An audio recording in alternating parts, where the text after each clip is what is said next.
ओम श्री परमात्मने नमः। ओम नमो भगवते वासुदेवाय। यत्पादाब्जनखोदकं त्रिजगतां पापोघविध्वंसनं यन्नामामृतपूरकं च पिबतां संसारसन्तारकम्। पाषाणोऽपि यदङ्घ्रिपद्मरजसा शापन्मुनिर्मोचित अर्थत्राणपरायणः स भगवान् नारायणो मे गतिः। अर्थत्राणपरायणः स भगवान् नारायणो मे गतिः। गुरुर्ब्रह्मा गुरुर्विष्णु गुरुदेवो महेश्वर गुरुर्साक्षात् परब्रह्म तस्मै श्री गुरवे नमः। अखण्डानन्दबोधाय शिष्यसन्तापहारिणे सच्चिदानन्दरूपाय तस्मै श्री गुरवे नमः। तस्मै श्री गुरवे नमः। तस्मै श्री गुरवे नमः। समादरणीय भक्तवृन्द, आज हामी वैशाख शुक्ल तृतीया, जसलाई अक्षय तृतीया भनेर भनिन्छ, अक्षय तृतीयाका विषयमा विविध शास्त्रीय प्रमाणहरू लिएर उपस्थित भएको छु। म यहाँहरूकै चिर परिचित पण्डित अनन्त नारायण भट्टराई र हाम्रो शास्त्रले, हाम्रो सनातन धर्मले मान्दै आएका कुराहरू, शास्त्रमा उल्लेख भएका कुराहरू र हामीले अपनाउनै पर्ने कुराहरू, हाम्रा रीतिरिवाज, धर्म, परम्परा, चाड पर्व आदिका विषयमा ती विषयका विविध पाटाहरू केलाउने क्रममा आज म यहाँहरू समक्ष निकट समयमा आउन लागेको अर्थात् 2077 साल वैशाख 14 गते आइतबारका दिन पर्न गइरहेको अत्यन्त पावन हामी सनातन धर्मावलम्बीहरूको अत्यन्त महान चाड अक्षय तृतीया भनेर जसलाई भनिएको छ, अक्षय तृतीयाका विषयमा केही शास्त्रीय प्रमाणहरू र हामीले मान्ने परम्पराका विषयमा सामग्री लिएर म उपस्थित भएको छु। यहाँहरू सबैमा म आज राधे राधेको हार्दिक अभिवादन टक्र्याउँदै सबैमा जय श्री राधे, जय श्री राधे, जय श्री राधे। र आउनुहोस् हामी विषयवस्तुमा प्रवेश गरौँ। जो हाम्रो अत्यन्त निकटतम समयमा आउन लागेको चाड 2077 वैशाख 14 गते आइतबारका दिन पर्न गएको अक्षय तृतीया। वैशाख शुक्ल तृतीयाका दिनलाई अक्षय तृतीया भन्ने गरिएको छ। अक्षय तृतीया भनेर भन्छ तृतीया तिथि हो र अक्षय भनेको, अक्षयको अर्थ हुन्छ नाश नहुने भन्ने हुन्छ। नाक्षय इति अक्षय, यसरी व्युत्पत्ति गर्न सकिन्छ। र त्यसै गरी शब्द कल्पद्रुमले कसरी व्युत्पत्ति गरेको छ भने नास्ति क्षयो यस्य सह अक्षय, अर्थात् जुन कुरा कहिल्यै पनि नाश हुँदैन, अर्थात् त्यो दिन गरिएका जति पनि कार्यहरू छन् ती कुराहरू, सत्कर्महरू कहिल्यै पनि नाश नहुने भएको हुनाले त्यो दिनलाई अक्षय र तिथि जोडिएको हुनाले अक्षय तृतीया भनेर भनिएको हो। र सनातन धर्मावलम्बीहरूका लागि अत्यन्त विशेष र महान चाडको रूपमा अक्षय तृतीयालाई मान्ने गरिएको छ। र यस दिन गरिएका जपहरू भए, दानादि कर्महरू भए, जति पनि समस्त सत्कर्महरू हुन्छन् ती सत्कर्महरू, त्यो दिन गरिएका सत्कर्महरू अनन्त गुणा बढी फल दिनेवाला हुन्छन् र कहिले पनि नाश नहुनेवाला हुन्छन्। किनभने महाभारतमा उल्लेख गरिएको छ, चर्चा गरिएको छ, स्नात्वा हुत्वा च दत्वा च जप्त्वा अनन्त फलम लभेत भनेर भनिएको छ। त्यो दिन गरिएको कर्महरू, स्नान, स्नात्वा भनेको स्नान, हुत्वा भनेको हवनादि कार्यहरू, दत्वा भनेको दान र त्यसै गरी जप्त्वा भनेको जप गर्ने जुन कार्यहरू छ ती जपहरू के हुन्छन् अनन्त गुणा बढी फल दिनेवाला हुन्छन्, यसरी चर्चा गरिएको छ। त्यसै गरी यो दिनको महत्त्व देखाउँदै भविष्य पुराणले कसरी चर्चा गरेका छन्, यद किञ्चित् दीयते दानं स्वल्पं वा यदि वा बहु तत्सर्वम् अक्षयं यस्मात् तेनेयम् अक्षया स्मृतः। यद किञ्चित् दीयते दानं, त्यो दिन थोरैभन्दा थोरै दिएको दान थोरै होस् अथवा धेरै होस्। यद किञ्चित् दीयते दानं स्वल्पं वा यदि वा बहु भनिएको छ, स्वल्प भनेको थोरै अथवा बहु धेरै होस्, धेरै भए पनि तत्सर्वम अक्षयम यस्मात्, त्यो सबै के हुन्छ भने अक्षय फल दिनेवाला हुन्छ, कहिले नाश नहुनेवाला हुन्छ। तेनेयम अक्षय स्मृतः, तसर्थ यो तिथिलाई यो दिनलाई के भनिएको छ, अक्षय भनेर भनिएको छ। त त्यसकारण यो दिनलाई अत्यन्त विशेष दिन मानिएको छ सत्कर्म गर्नका लागि।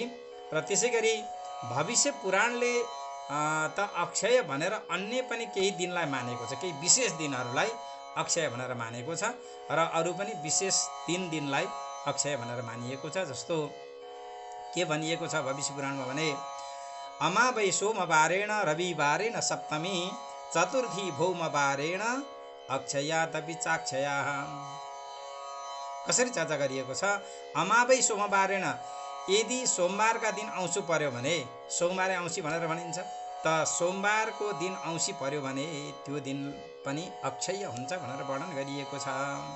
त्यसै कारणले सोमबारका दिन, सोमबार औँसी परेको दिन त नबोलिकन स्नान गर्ने जुन प्रचलन रहेको छ, त्यो दिन गरेका दानहरू, त्यो दिन गरेका कर्महरू पनि अत्यन्त अनन्त गुणा बढी फल दिनेवाला हुन्छन्। त्यसै गरी रविबार र सप्तमी र आइतबारको दिन सप्तमी तिथि परेको छ भने जसलाई रवि सप्तमी भनेर भनिन्छ, त्यस्तो पावन दिन परेको छ, त्यो दिन पनि अक्षय फल दिनेवाला हुन्छ। त्यसै गरी चतुर्थी भौमबारेण, मङ्गलबारका दिन चौथी तिथि परेको रहेछ भने, अर्थात् त मङ्गल चौथी परेको दिन रहेछ भने यो दिन पनि गरेका सत्कर्महरू अत्यन्त अनन्त गुणा बढी फल दिनेवाला हुन्छन्। अक्षया तपि चाक्षया, त्यस कारण कहिले नाश नहुनेवाला हुन्छन्। त्यस्ता दिनहरूमा अत्यन्त सत्कर्महरू गर्नुपर्छ भनेर यसरी वर्णन गरिएको छ। र त्यसै गरी चर्चा के पनि गरिएको छ भने, वैशाख शुक्ल तृतीयाका दिन विशेष संयोग पर्यो भने अझै महान भनेर बताइन्छ। जस्तो तृतीया तिथि अनि बार सोमबार पर्यो भने, त्यसै गरी रोहिणी नक्षत्रको दिन पर्यो भने र शोभन योग पनि परेको छ भने अझै त्यो अक्षय तृतीयाको दिनलाई अति उत्तम मान्ने गरिन्छ। त यी 4वटा संयोग नहुँदा पनि यसपालिको कस्तो संयोग परेको छ भने 3वटा कुराहरूको योग परेको छ। बार मात्रै मिलेको छैन, बार आइतबार परेको छ र अरू कुराहरू परेका छन्। रोहिणी तिथि पनि परेको छ, शोभन योग पनि त्यो दिन परेको छ, तृतीया तिथि पनि परेको छ। रोहिणी नक्षत्र, तृतीया तिथि र शोभन योग, 3टा योग परेको दिन छ, अत्यन्त उत्तम दिन मानिन्छ त यसपालिको अक्षय तृतीयालाई पनि। त अक्षय तृतीया बडा विचित्र एवं महान फल दिने आफैमा उत्तम मुहुर्त मानिन्छ। अक्षय तृतीयाका दिन कुनै पनि कर्महरू गरिएका छन् भने ती पुण्य कर्महरू अत्यन्त सफल हुन्छन् भनेर वर्णन गरिएको छ। तर उत्तम साहित्य मानिन्छ। पञ्चाङ्गमा कुनै किसिमका त्रुटिहरू हुन्, कुनै कुराहरू नमिलेका हुन्, तर अक्षय तृतीयाका दिन गरिएका त सत्कर्महरू, अत्यन्त शुभ कर्महरू अत्यन्त उत्तम फल दिनेवाला हुन्छन्। जस्तो दशैँको टिकालाई उत्तम साहित्य मानिन्छ, वसन्त पञ्चमीलाई जसरी उत्तम साहित्य मानिन्छ, र त्यस्तै अत्यन्त उत्तम साहित्यको रूपमा लिइन्छ अक्षय तृतीयालाई। किनभने यो दिन अत्यन्त विशेष भएको छ र विशेष भएकाले खास गरिकन गृह प्रवेश जस्तो कर्म, वस्त्र आभूषणहरू खरिद गर्ने जस्ता कर्म, नवीन वस्त्र धारण गर्ने आदि कर्महरू भए। त्यसै गरी विवाह गर्नु अथवा विवाहको निश्चित गर्नु, विवाहका कार्यहरू कुरा छिन्नु आदि, त्यसै गरी सवारी साधन खरिद गर्नका लागि, त्यसै गरी जग्गा घर जस्ता कुराहरू किनबेच गर्नका लागि, यस्ता माङ्गलिक कार्यहरूलाई अत्यन्त उत्तम मानिन्छ यो दिन गर्दाखेरि, अर्थात् अक्षय तृतीयाको दिनलाई अत्यन्त उत्तम मानिएको छ। त यसै पावन युगमा यसै गरी पावन दिनमा यो अत्यन्त पावन दिन हो। कसरी? अर्को के छ भने यसै दिनबाट त्रेतायुगको आरम्भ भएको छ, अर्थात् अक्षय तृतीयाको दिनबाट त्रेतायुगको सुरुवात भएको हो। र यसरी कसरी वर्णन गरिएको छ भने, वैशाख शुक्ल तृतीयायाम चन्द्रे रोहिणीभे द्वितीय प्रहरे शोभन योगे त्रेतोत्पत्ति भनिएको छ। वैशाख महिनाको शुक्ल पक्षको तृतीया तिथिमा रोहिणी नक्षत्रमा चन्द्रमा गएको दिन र दिनको दोस्रो प्रहरमा शोभन योग परेको बेलामा त्रेता युगको उत्पत्ति भएको हो, अर्थात् आरम्भ भएको हो। तसर्थ पनि यो दिन अत्यन्त उत्तम दिन मानिएको छ। त्यति मात्रै होइन, त अक्षय तृतीयाको दिन अति उत्तम हुनुको अरू पनि जुन कुराहरू छन्, नरनारायण भगवानको अवतार यसै दिन भएको हो। त्यसैगरी भगवान परशुरामको अवतार पनि यसै दिन अर्थात् अक्षय तृतीयाकै दिन भएको हो।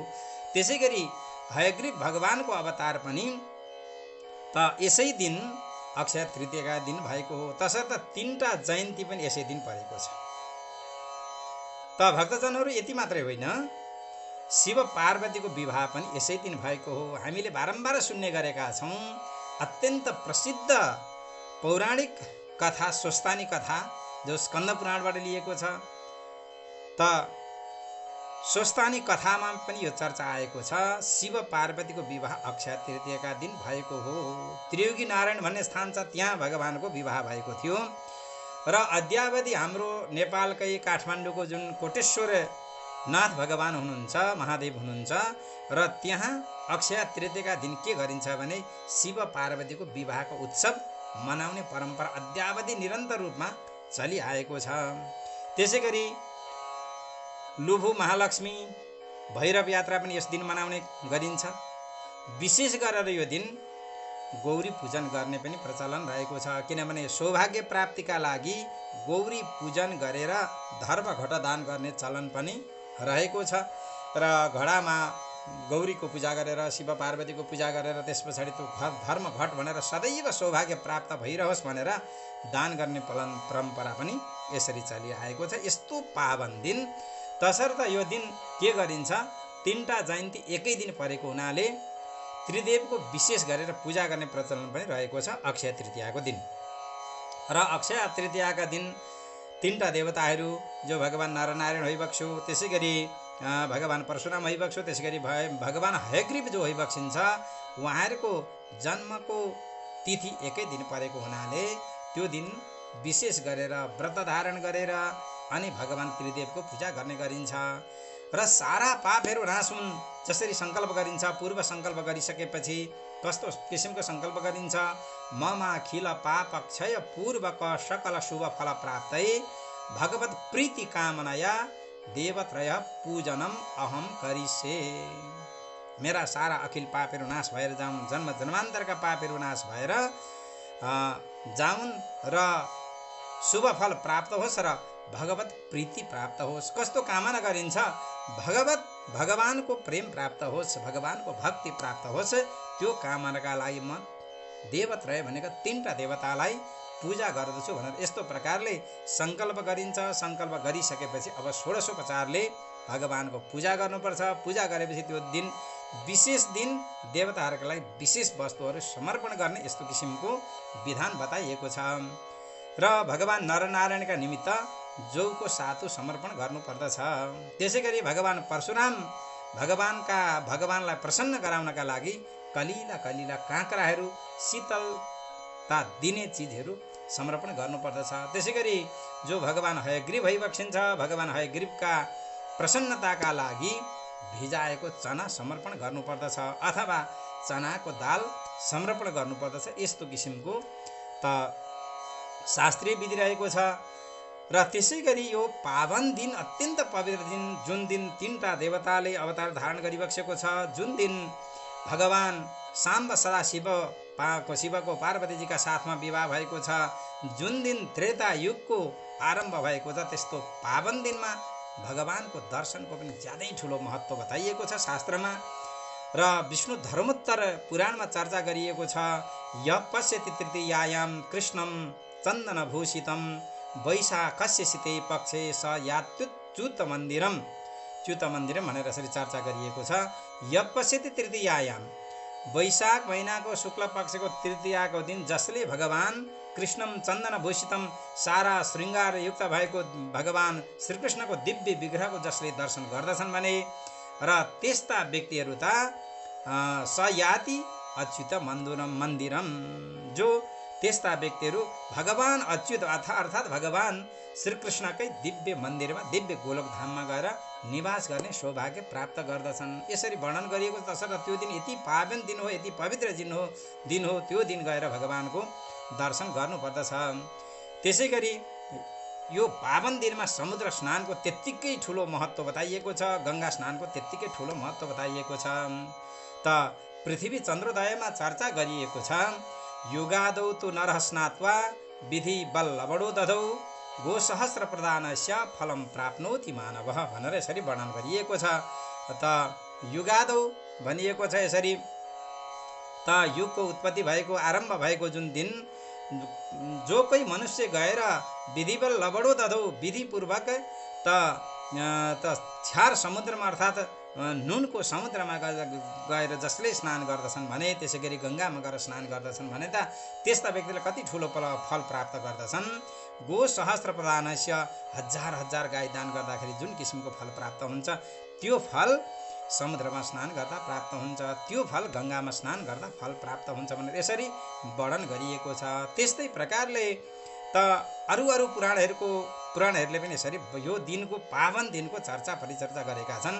भविष्य पुराणले यो दिन जौ गहुँ चना आदिको सातु, दही चामल अथवा दही भात, त्यसै गरी उखुको रस, दुधबाट बनेका विभिन्न पदार्थहरू, काँक्राहरू भए, तरबुजा खरबुजा जस्ता शीतलता प्रदान गर्ने वस्तुहरू, त्यसै गरी पङ्खाहरू भयो, सुनहरू भयो, जलले पूर्ण भएको घडा आदि जो ग्रीष्म ऋतुका लागि अति उपयोगी वस्तुहरू हुन्छन्, त्यस्ता वस्तुहरूको दान गर्ने विधान र महत्त्व बताएको छ शास्त्रमा।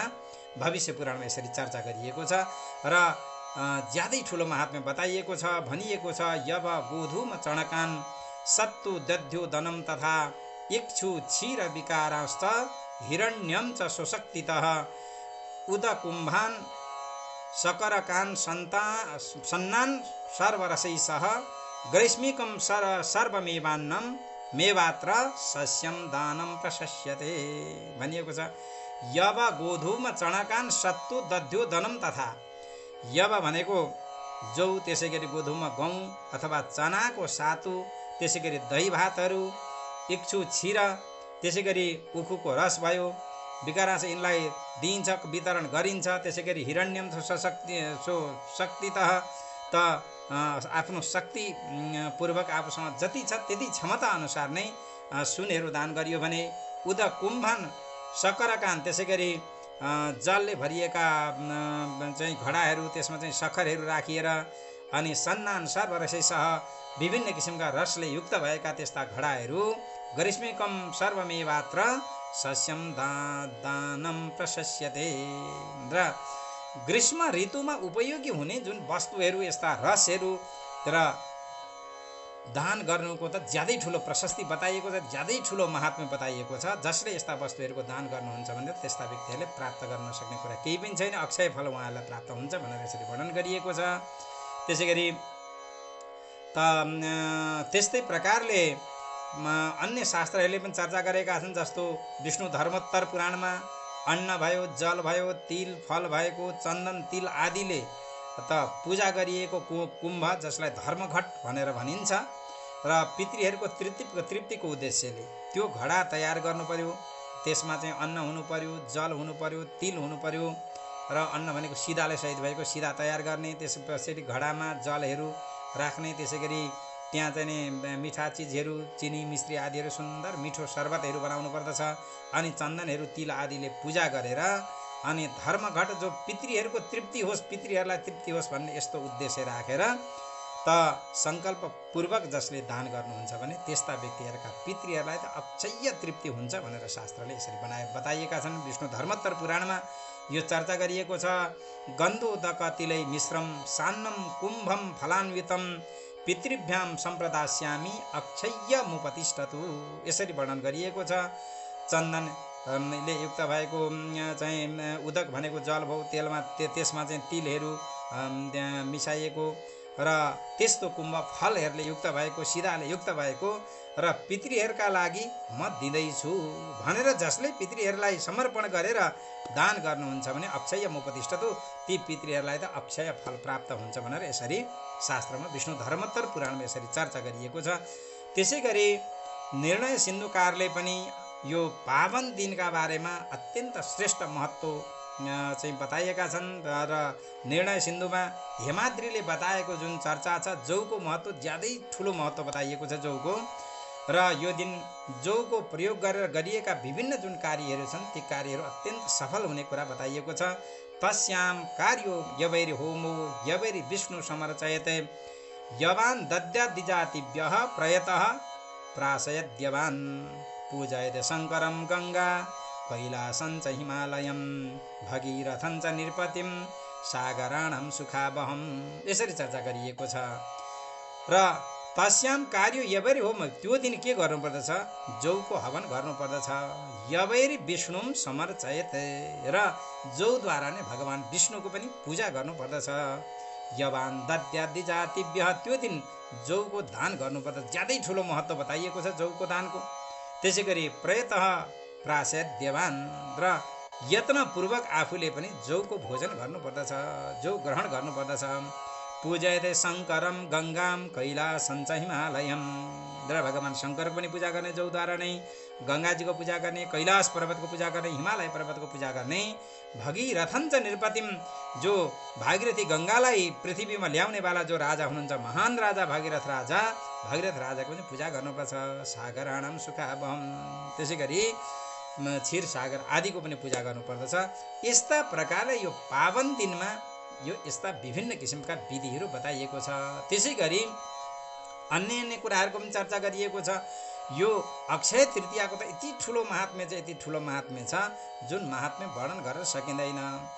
र जसलाई कोही अभिष्ट सिद्धिहरू छ, शरीरको सौन्दर्य बढाउनु छ, त्यसै गरी आफ्नो पुष्टिको चाहना गर्नेवाला जो व्यक्तिहरू छन् त्यस्ता व्यक्तिहरूले प्रसाधनका सामग्रीहरू खरिद गर्नुपर्दछ, श्रृङ्गारका सामग्रीहरू खरिद गर्नुपर्दछ र प्रयोग गर्नुपर्दछ। अत्यन्त उत्तम मानिन्छ। र भनिएको छ स्कन्द पुराणमा यो कुरा चर्चा गरिएको छ। वैशाखस्य शीते पक्षे तृतीयाक्षय संज्ञका तत्र माम लेपयद गन्धेर लेपनैर रतिशोभनैः। यसरी वर्णन गरिएको छ।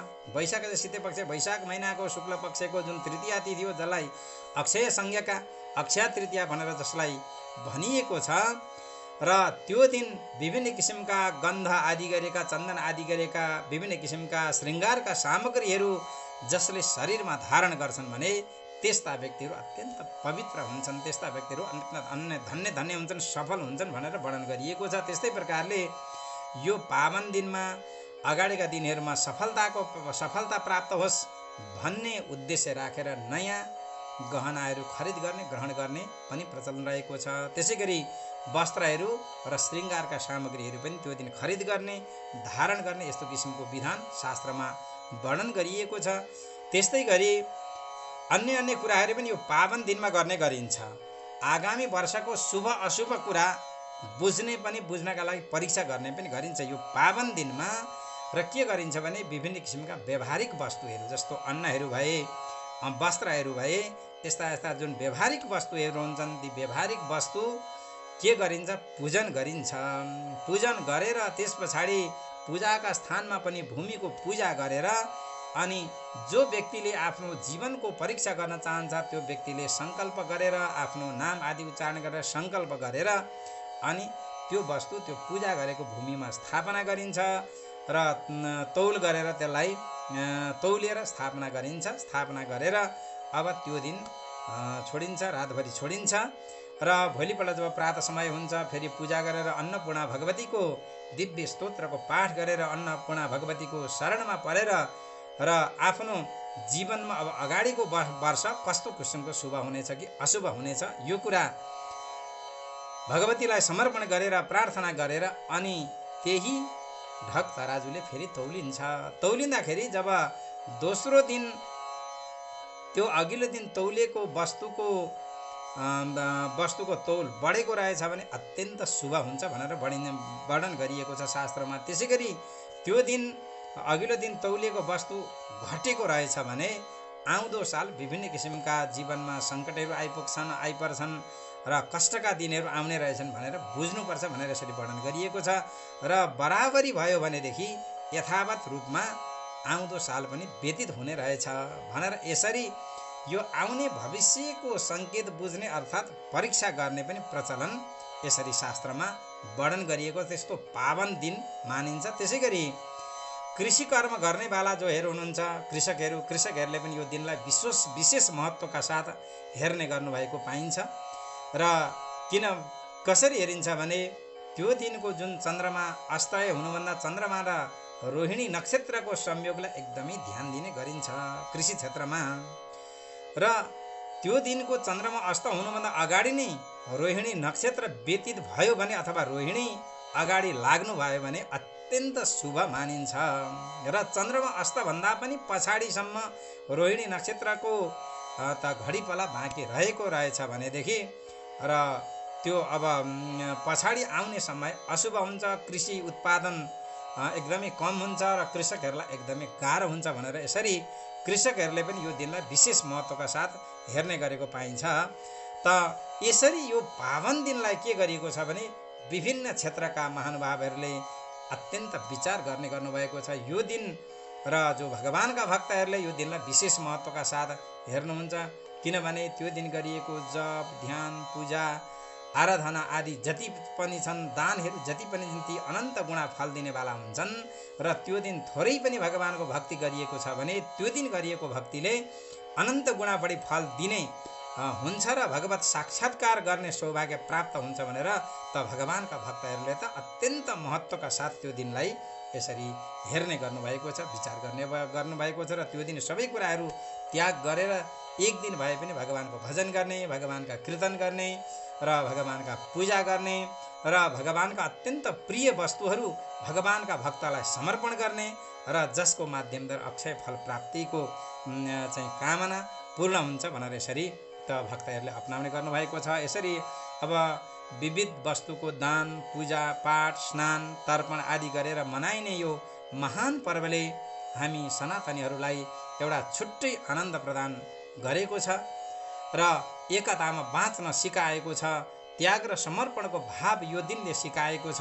आफूसँग भएका वस्तुहरू र दानको माध्यमद्वारा त्याग गर्नुपर्दछ भनेर यसरी बताएको छ। त्यसै गरी त्यो अक्षय तृतीयाको दिन, यो पावन दिन र त्यो दिन के गरिन्छ, सातुहरू शर्बतहरू जुन खाने गरिन्छ र त्यसले यो मौसममा जुन शारीरिक तन्दुरुस्तीका साथै शीतलता प्रदान गर्दछ भनेर वर्णन गरिएको छ। किनभने भगवानले स्वयं भन्नुभएको छ, औषधानाम यवस्तास्मि, किन औषधिहरूमा म जौ हुँ भनेर भगवानले आज्ञा गरिबक्सेको। तसर्थ जौलाई अत्यन्त उपयुक्त औषधि मान्ने गरिएको छ र यो समयमा यो मौसममा जौको सेवन ज्यादै उत्कृष्ट मानिएको हुनाले र शरीरमा पुष्टि मात्रै होइन, शरीरलाई रोगसँग लड्ने, रोग प्रतिरोधात्मक क्षमता वृद्धि गर्दछ जौको सेवनले। त्यसै गरी शरबतको सेवनले र यी वस्तुहरूको दान गर्नाले के हुन्छ, दान प्राप्त गर्नेवाला जो व्यक्ति छन् त्यस्ता व्यक्तिमा पनि यो क्षमता प्राप्त हुन्छ। र त्यति मात्रै होइन, यसले के गर्छ, यो दिनको चाडको माध्यमद्वारा सामाजिक सद्भाव कायम हुन्छ। छर छिमेकमा बाँडेर खाने प्रचलनले आफू मात्र नभएर छर छिमेक समाज सबै निरोगी भएर बाँच्नु पर्दछ भन्ने कुरा सिकाएको छ।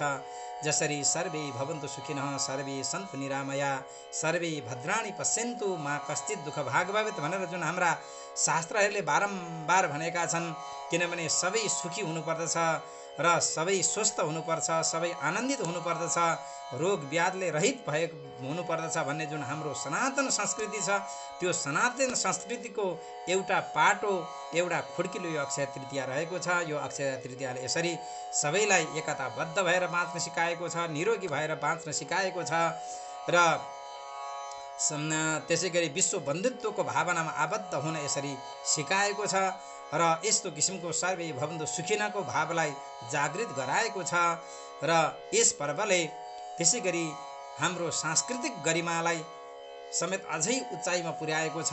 तसर्थ यस्ता महान पर्वहरू हाम्रा पहिचान हुन्, यी हाम्रा चाडहरू हाम्रा सौभाग्य हुन् र हामी सबैलाई आनन्द दिने, सुख दिने र स्वस्थ भएर बाँच्न सिकाउने यी चाडहरूलाई हामीले निरन्तर अपनाइरहनु पर्दछ। र यिनै जानकारीका साथमा म यो प्रसङ्गलाई अब विश्राम गर्न चाहन्छु। समस्त भक्तजनहरू, यहाँहरूलाई यो भिडियो कस्तो लाग्यो, यहाँहरूले अन्तसम्म हेरेर सल्लाह सुझावहरू पनि प्रदान गर्नुहोला र लाइक गरिदिनु होला। त्यसै गरी यो च्यानललाई सब्स्क्राइब गरेर सेयर गरेर सम्पूर्ण जनमानसमा पुर्याइदिनु होला। यो निवेदन यहाँहरू समक्ष म गर्दै अब बिदा हुन चाहन्छु र फेरि कुनै पर्वका विषयमा, हाम्रो सनातन धर्मका विषयमा, हाम्रो संस्कृतिका विषयमा फेरि कुनै सामग्री लिएर म उपस्थित हुनेछु। तबसम्मका लागि यहाँहरू सबैमा म बिदा चाहन्छु। सर्वे भवन्तु सुखिनः, सर्वे सन्तु निरामया, सर्वे भद्राणि पश्यन्तु, मा कश्चित् दुःखभाग् भवेत्। ओम शान्तिः शान्तिः शान्तिः।